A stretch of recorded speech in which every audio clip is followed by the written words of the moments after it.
At least 16 schools in Virginia are now under investigation for failing to give students their National Merit Scholarship Awards, which are a big deal. They can open a lot of doors academically and get you late at math camp. The Republican governor there called it a maniacal focus on equal outcomes for all students at all costs. You may not like him, but that accusation strikes a lot of people as true. And this is a bad issue for Democrats, because most Americans seem to agree if they're on an airplane, they want a cockpit that looks like America, but they'd also like someone up there who knows how to fly the plane. Every once in a while, Bill Maher delivers a segment that cuts through Hollywood's illusions like a hot knife through butter. And this time, he didn't just hit a nerve, he lit up the whole industry. His takedown of Hollywood's Nepo babies wasn't just about actors with famous parents.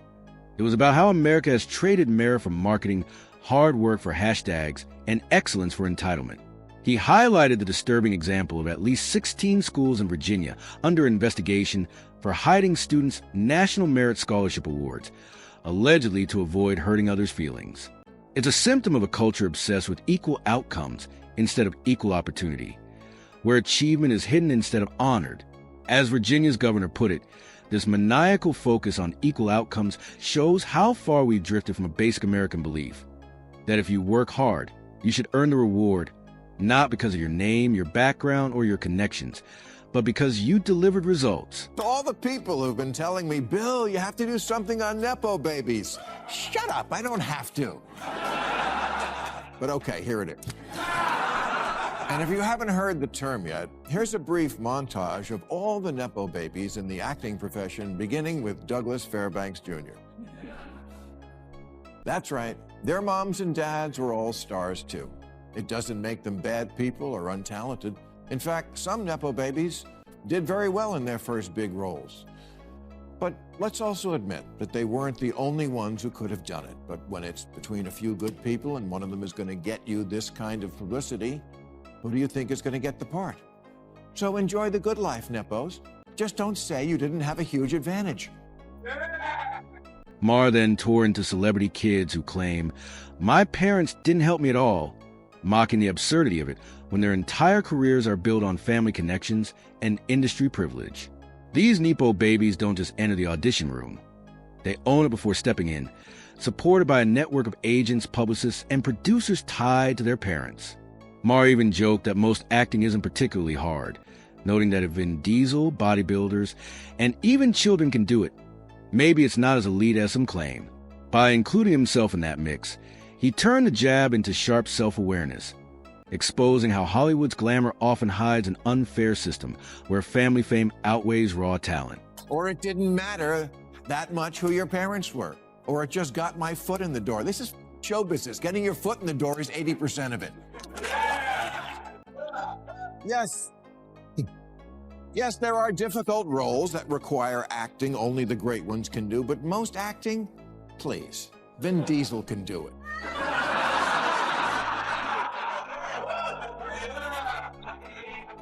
Bodybuilders can do it.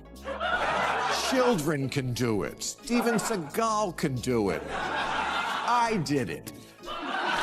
To be fair, Maher admitted most Nepo babies aren't bad actors. They're competent. But he questioned whether Hollywood would even answer their calls if their last names didn't carry weight. If their parents were ordinary people, most would still be waiting tables instead of walking red carpets. It's not that they don't work hard. It's that they never have to fear failure the way others do. There's always a safety net, always another chance, always another project lined up. And that's Maher's bigger point. This culture of entitlement extends far beyond Hollywood into politics, education, and corporate America.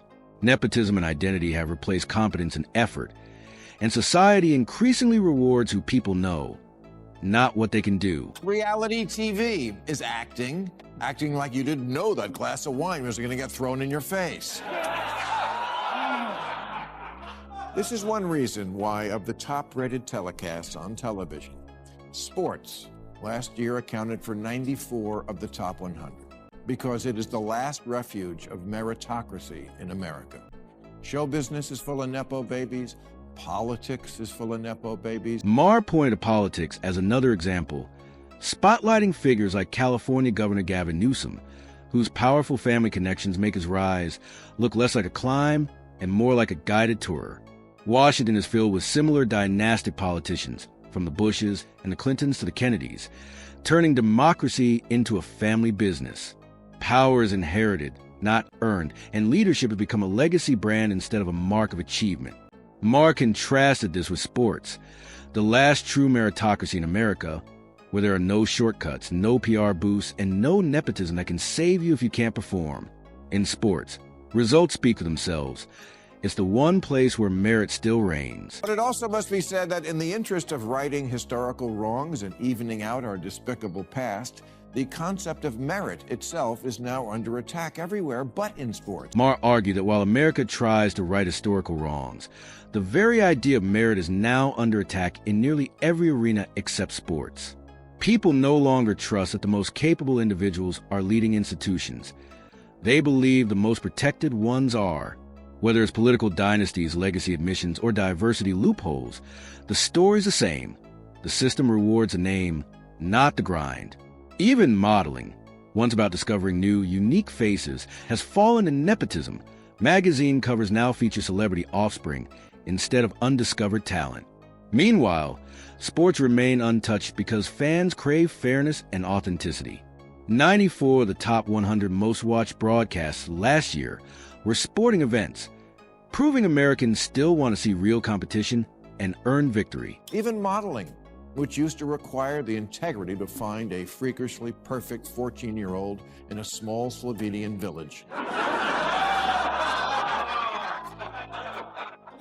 has fallen to... Ironically, even sports, once immune to ideological battles, are starting to feel pressure from debates about gender categories, quotas, and social messaging. Maher acknowledged that inclusivity matters, but fairness must come first. You can't rewrite biology or bend results for ideology. Sports, he argued, unite people because the rules are the same for everyone. The scoreboard doesn't care about race, gender, or politics, only performance. When he said sports are the only place where race relations truly work, where players of all backgrounds come together for a common goal, he reminded us what America used to stand for, a level playing field where excellence, not identity, defines success. Maybe that's why sports looks to me, at least on TV, like a place that has really good race relations. I mean, where else do you see a grown black man crying over his white coworker? Maher then turned to education, where merit is being systematically dismantled under the guise of fairness. From legacy admissions to DI policies and lowered standards, schools are prioritizing optics over achievement.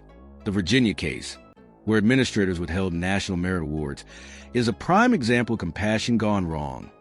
Sabotaging students who earned recognition just to avoid offending others. Fairness isn't about giving everyone the same outcome, Maher argued. It's about giving everyone the same chance to earn it. At least 16 schools in Virginia are now under investigation for failing to give students their National Merit Scholarship Awards, which are a big deal. They can open a lot of doors academically and get you late at math camp. The Republican governor there called it a maniacal focus on equal outcomes for all students at all costs. You may not like him, but that accusation strikes a lot of people as true. And this is a bad issue for Democrats, because most Americans seem to agree if they're on an airplane, they want a cockpit that looks like America. But they'd also like someone up. He cited San Francisco's Lowell High School, once an elite academic powerhouse, which replaced merit-based admissions with a lottery system and saw grades nosedive while D's and F's tripled. When you stop rewarding excellence, you stop producing it. Yet instead of learning from the fallout, institutions doubled down. Standardized tests were dropped by 80% of four-year colleges, and honors classes were removed to protect feelings. Maher bluntly reminded viewers that the real world doesn't care about comfort. It cares about competence. Success, he said, isn't granted.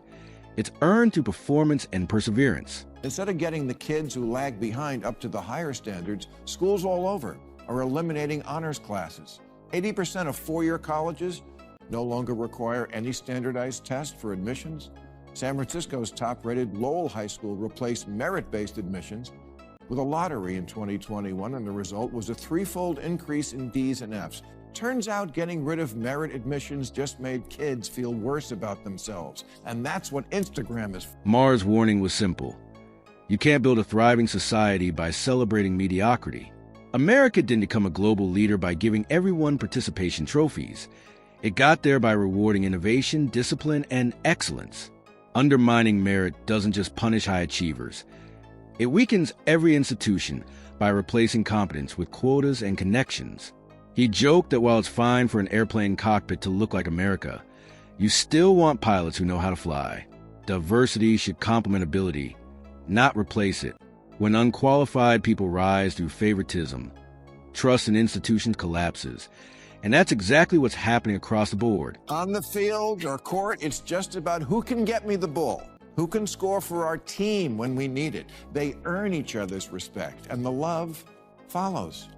So why does America have that in sports, something that is, after all, just a diversion, but not for stuff that really matters? 42% of private colleges admit applicants based almost entirely on the fact that their parents are alumni. You get in if you work hard and your dad bought a building.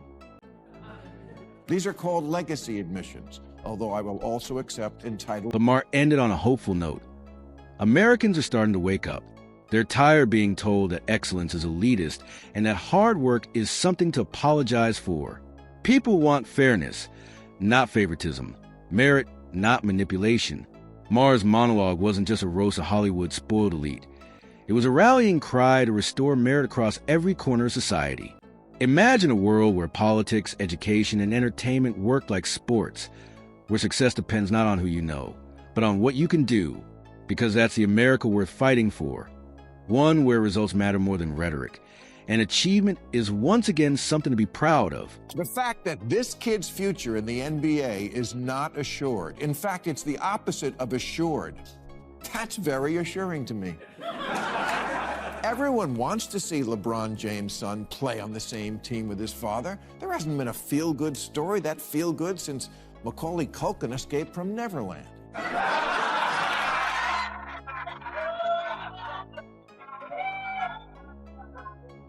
But just because we want to see it is not going to make it happen. Only Bronny James himself can do that. Doc Rivers' kid plays, but not because his father played, and so it's a great story. In sports, they don't tell each other stories. Imagine if our schools chose students by excellence instead of identity, and if leaders were measured by what they achieve, not what they announce. That's the America people still believe in, where success is earned, not inherited, and opportunity is open to all, with outcomes determined by effort and ability. Bill Maher's take on Nepo babies didn't just roast privilege. It exposed a deeper illusion, that success today is about appearances rather than merit. From Hollywood to politics to education, performance has replaced substance. Yet sports remain the last honest arena, where only talent, training, and heart matter. No spin, no politics, no shortcuts. If we could bring even a fraction of that spirit back to the rest of America, we'd be stronger for it. Maher's segment was funny, but it was also a wake-up call and a reminder that excellence and merit still matter. And the moment we stop believing that, we lose what made this country great.